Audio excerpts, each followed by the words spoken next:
Imagine walking into a movie theater and paying $15 for a bucket of popcorn.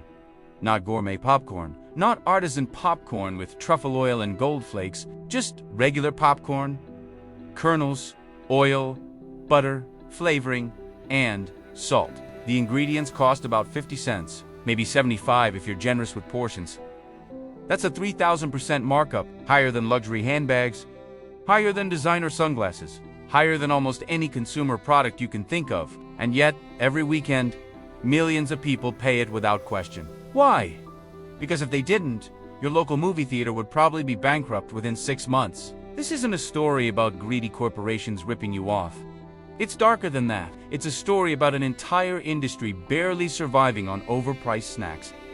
Let's start with a number that will explain everything. When you buy a movie ticket for $15, the theater keeps about $1.50, sometimes less. The rest goes to the movie studio. In the first few weeks of a film's release, studios take as much as 90% of ticket revenue. For a major blockbuster opening weekend, theaters might keep only 10%. Let that sink in. You pay $15 to see a movie. The theater, the business that owns the building, pays the staff, maintains the projectors, cleans the bathrooms. They get $1.50. The studio in Hollywood that made the film gets $13.50, and they did none of the work of running the actual theater. This arrangement seems insane until you understand the history. In the early days of cinema, the 1920s and 30s, movie studios owned the theaters. Paramount owned theater chains. Warner Brothers owned theaters. They made the movies and controlled where they played.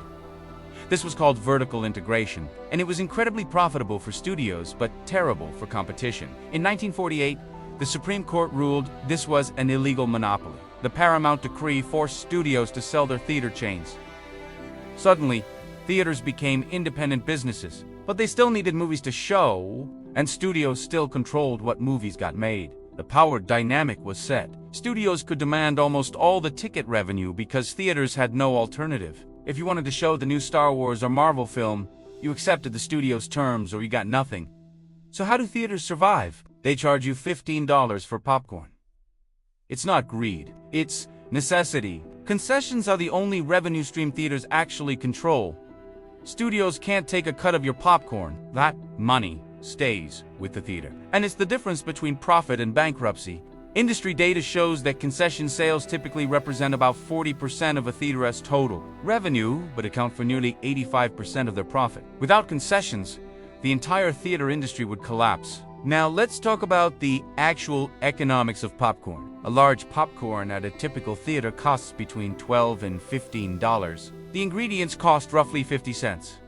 Kernels are incredibly cheap. A 50-pound bag of popcorn kernels costs about $30 and makes roughly 800 servings. That's less than 4 cents per serving. Add oil, salt, and fake butter flavoring, and you're still under 50 cents total. The cup costs more than the popcorn inside it. So yes, the markup is enormous. But let's put that in context. The theater has fixed costs that do and change whether they sell 1 bucket of popcorn or 1,000. Rent on the building, staff, wages, electricity to run the popcorn machines and keep the lights on, insurance, maintenance, cleaning. All of this has to be paid somehow. And since ticket sales barely cover the cost of licensing the film, concessions carry the entire financial burden of operating the theater. That $15 bucket of popcorn isn't just paying for popcorn, it's paying for the person who sold it to you. The manager who ordered the supplies, the janitor who cleans up after the show, the rent on the building, the electricity for the projectors. Every operational cost of running a theater is subsidized by overpriced snacks. Here's another angle most people don't consider. Theaters deliberately design their concession pricing to maximize what's called price discrimination. They offer 3 sizes: small, medium, and large. The small is maybe $7. The large is $15. The difference in actual popcorn between small and large is maybe 20 cents worth of kernels. But psychologically, people see the large as better value. You're getting more than double the popcorn for only double the price. So most people buy large. The pricing isn't designed to be fair. It's designed to push you toward the highest margin item, and it works. Data shows that over 60% of customers buy the large size, even though almost nobody finishes it. But wait, there's more. Theaters have another problem: peak demand. On Friday and Saturday nights, theaters are packed. Monday afternoon, they're empty. but the fixed costs don't change. The rent is the same whether 10 people show up or 1,000. So, theaters need to extract maximum revenue during peak times to cover the costs of operating during slow times. That's why concessions are so expensive. If you only get customers 2 days a week, you need to make enough from those customers to cover 7 days of expenses. Now, let's talk about competition. You might think, why doesn't a theater just charge reasonable prices for popcorn and attract more customers? Some have tried. The problem is twofold. First, people don't choose theaters based on popcorn prices. They choose based on location and what movies are playing. If the theater near your house is showing the film you want to see, you're going there regardless of whether popcorn is $12 or $8. Second, if one theater drops prices, they just lose revenue. Customers don't suddenly buy more popcorn. They just pay less for the same amount. So there's no competitive incentive to lower prices. It's a prisoner's dilemma. All theaters would benefit from lower prices if everyone did it together. But individually, lowering prices is financial suicide. There's also the issue of outside food. Theaters ban outside snacks for obvious reasons. If you could bring your own candy and drinks, concession revenue would disappear and theaters would close. Some people argue this is unfair. But from the theater's perspective, it's survival. Imagine running a restaurant where customers could bring food from home and you only made money by charging them to sit in your chairs. That's effectively what theaters do. The movie is the chair. The popcorn is the meal. And without forcing you to buy the meal, there's no business model. Let's address the elephant in the room. Yes, movie theaters are struggling. Streaming services have devastated attendance. COVID accelerated the decline. Major chains like Regal and AMC have declared bankruptcy or come close. Attendance is down 40% from pre-pandemic levels and hasn't recovered. The theaters that survive are doing so by doubling down on premium experiences. IMAX screens, reclining seats, dine-in options with full restaurant menus, and yes, expensive concessions. The era of the cheap neighborhood movie theater is over. What remains are destination entertainment venues that charge premium prices because they have to. Here's the part that might surprise you.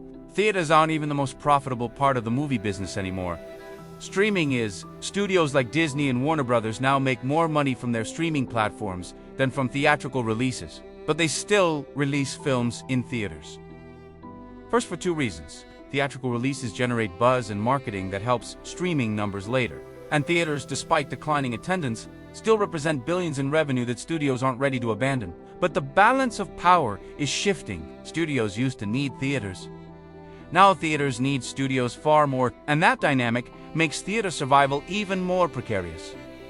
So what's the future? Some theaters are experimenting with subscription models. Pay a monthly fee and see unlimited movies. The idea is to lock in regular customers and make money on concessions. MoviePass tried this and went bankrupt because they underestimated how much people would actually use it. AMC's A-List and Regal Unlimited learned from that failure and priced their subscriptions higher. Early data suggests it's working. Subscribers see more movies and buy more concessions. But it's not saving the industry. It's just slowing the decline. Other theaters are pivoting to experiences you can't get at home. Luxury recliners, full bars, restaurant quality, food, the Alamo Drafthouse model where you can order meals during the film. These theaters charge more for tickets and more for food, but they're creating an experience that justifies the cost. You're not just watching a movie, you're having a night out. And that's something streaming can't fully replicate yet. But let's return to the popcorn. $15 for something that costs 50 cents to make. Is it fair? Depends on your definition of fair. Is the theater exploiting you? Not really. They're charging what the market will bear and what they need to stay in business.